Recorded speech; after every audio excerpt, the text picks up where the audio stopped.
You're now listening to Northview Royals. 3,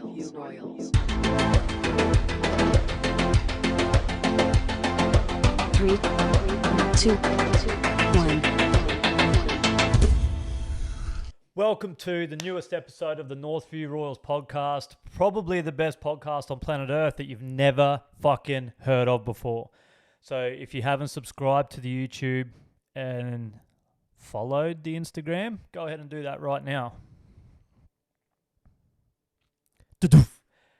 Damon, it has been a minute. It has. Slante. Schlante. So I thought to myself, we haven't done a podcast in a really long time, so how can I make myself look as obnoxious as possible for the first one back? So I put on a pink shirt and a gold chain, and I said, let's fucking go. It is pretty obnoxious. There has been a lot. Hey, up in the north, we the north, we rocking singlets again, baby. We don't take too kindly to you sort around here. The north will rise again. There has been a lot unfold since our last podcast. There was this is winding back probably a month ago at least. We had the whole Afghanistan thing went down. Elon Musk is making Tesla bots that are going to take over the world.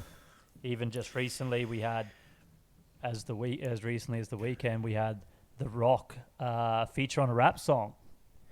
Just when you thought 2021 had given us everything that it could throw at us, The Rock does a verse in a rap song. Yeah, not for it. It's like apparently LeBron and Kevin Durant have a rap song. Yeah, I'm good. I mean, and I like some rap songs, but nope, not for me. I understand when you get to a certain status that you can do anything. It doesn't mean that you have to do everything. Yeah, just because you can doesn't mean you should. So, just park it. Just keep it down. Just keep it down. We're cool. Just keep it down. There was another big event that unfolded probably since the last one. We had your 30th, finally. Hey. The last one to join the club, and by God, it was a big one. Fuck yeah. Yes, it was. It was good. Good to see everybody. Did we see anyone though? Oh no, I've got a bit of a blur. I remember my wife gave a speech and cried. It was one of the first time I've seen her cry in a little while. So yeah, 100%. That sounds like sick that I think that, but she is made of granite. Pretty much, yeah. You don't get much from her. That's a Burke family trait. So I must say, the day following was up there with one of the darkest days in my existence. So we opted for the late checkout. We got home, so obviously we got home at 5:30 a.m. This was the checkout that you checked in and said, "Oh, can we get a late checkout?" And they said, "Yeah, it's checkout's 11 o'clock." And then $20 thereafter, and you have to be gone by 1. So you're like, oh yeah, so $40 for an extra 2 hours. Cool. Can we just lock in 1 o'clock? No, you have to be out by 11. What the fuck? If there's no second option, don't tell me the second option. Pretty much, yeah. So we got home at 5:30 a.m. Obviously had to be out by 11 a.m. Went to a tavern in Mackay to watch the UFC. I mean, I was present. I don't really remember what happened. I should have been really excited, but my body just had nothing left. I tried to eat, and then I thought, I'm starving, so I'd get the biggest feed possible. Could barely eat it. And and you're just like, I'm done. I'm done. I'm done with this day. I'm ready to wipe it clean. I went home and went straight to sleep. So pretty much from the point that you left was where my life began to unravel. It was like Lemony Snicket's series of unfortunate events pursued. So we watched the whole UFC card. Flight was scheduled for 6 p.m. departure. Give us a bit of time to get our legs back underneath us. I proceeded to stand outside a Mackay tavern in scorching heat, waiting for a cab for 40 minutes. Oh no! In a quiet, it was quiet. There wasn't many cars on the road. Anyway, couldn't my brother-in-law give you a lift? I mean that potentially. Okay. Okay. So we So literally just a question that needed to be asked. So we waited 40 minutes, got in the cab. Cab driver was lovely. You know, we got to the airport at about 4:30 for a 6 o'clock flight, but we were okay with that, you know, like we wanted to just get there and just sit down. We walked in the check-in, and I said, just wait a second. I've got to go gather my thoughts. So I headed into the male toilet and proceeded to power spew about 10 times in the toilet, came out, tidied myself up, checked in, and then the lady goes, literally wiping schnitzel off my face. Proceeded to check in, and the lady goes, oh, look, there's a slight delay. Your flight's delayed by half an hour. We're like, that's cool. Okay. We can cop half an hour. I'm cool with that. I was like, chow. So my mate Chow was with me. I was like, bro, it's all good. They've got a Red Rooster. They've got a Boost Juice. Worst case, I've got extra passes on my Virgin Lounge pass. I can take you in there and we'll just chill out. Mad. Walk in, Red Rooster, closed. Boost Juice, closed. Sunday. So, it's all good, brother. We'll just go into the Virgin Lounge. Virgin Lounge, getting renovated, not open. so we got... But you could go out to the Mackay courtyard where it's blowing a gale. Right. So I got a bottle of lemonade to keep me calm. We sat down. And I found a PowerPoint to charge my phone. Next thing, we've been there about 20 minutes. Announcement comes over. All passengers flying to Brisbane on this flight number. There's been a mechanical issue with your aircraft. New departure time. Bear in mind, departure time was 6 p.m. New departure time, 8:45 p.m. Ooh. And because I was sitting at a PowerPoint over here, I was about 30 metres away from Chow. Neither of us lifted our heads. We just messaged each other on Messenger, fucking kill me. So we thought, I said that, like, we didn't speak it to each other, but we knew that if there was one more pushback, we were going to call it quits and go get a hotel for the night, fly the next day. So for the next 4:30, 5:30, 6:30, 7:30, 8:30, 4 hours, we sat within 5 meters of each other and did not say a fucking word. To the point where my body had had enough that I went and sat in one of those pay for minutes massage chairs and put no money in it. Oh, it's some guys just like, hey, are you gonna get the fuck out? Yeah. So we finally got on. I've got sciatic pain and I need that thing. How about fuck off? So we finally got on the plane, and I think the boys messaged us just before we took off and said, heads up, it's stormy in Brisbane. It's going to be rough on the way in.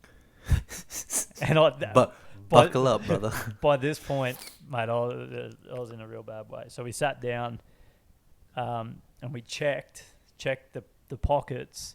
Out of the row of 3, 1 spew bag. Oh no! And I had it, and I was guarding that little paper bag with my fucking life. So what was supposed to be a 6 o'clock departure ended up getting to bed at 12:30 a.m. Ooh. And went into a coma. So very dark day. Very dark. I was back up at 6 o'clock the next day, back at work. That reminds me, man, like when we went to Bali for my bucks and we flew back, the Mackay lads flew back, you guys left at like 12 o'clock in the day, and we left at like 1 a.m. in the morning. So we ended up going for lunch, and then by day 6 we were just ruined. Like, you know, like you're just on fumes. So we thought, fuck it, let's just go to the airport early. Like you said, doesn't matter if we're 5 hours early. We don't care. Like, at least if anything fucks up, we're already there. Like, so we can't get lost. We can't miss our flight back. We're all sweet. So we get there, and Benny passes out. He's like, I'm done. Corey passes out. So I'm just awake, trying to go through bloody Jakarta. No, not Jakarta. Whatever. Denpasar Airport. Just trying to keep myself entertained. Went to Hard Rock Cafe, had a drink. I was like, yeah, fuck. I'm just like, I'm so exhausted. I thought, fuck it. I went and found a massage place in the airport, and I was like, righto, boarding times then. That gives me 3 hours. Cool. I went and paid $27, which was a bargain, for a neck, back, and shoulders for 3 fucking hours. And I got there, and I put my head down, and I don't know if that woman even touched me, but I woke up to the, all done. I was like, oh, good. Yeah. Okay. Thank you. What year is it? Yeah. I was like, oh my God. I just had a little quick power nap. I was like, wow. Looked at the time. Sweet. Boarding in 10 minutes. Walked over. The other two still asleep. I pick them up. Walk to the check-in. And she just like, just get on the fucking plane. Yeah. Like, thank you, Jetstar. I get on. I literally pass out against the backrest and wake up and we're in Townsville. And it was like that. And I was like, wow.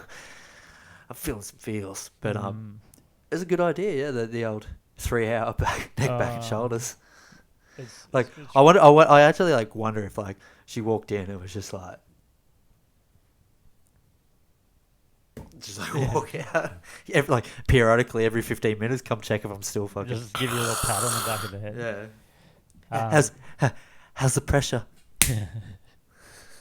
So there was one event, I guess we'll call it an event. One event that happened since our last podcast, and I just want to get your view on it. There's no judging here, as we know. This is a safe room. Okay. So the Paralympics took place, obviously following the normal Olympics. I've never really watched too much of the Paralympics, like it's one of those things that probably flies under the radar. I did catch a little bit of it, okay? And there was something that caught me by surprise. And I'm not making fun of anyone. It was just, I didn't expect it to happen, and that's what really rocked me, okay? So they did a 4x100 meter track relay. Yep. And the guidelines is that you've got to have, there's obviously different categories. You've got to have, each person's got to be from a certain category of disability, if that makes sense.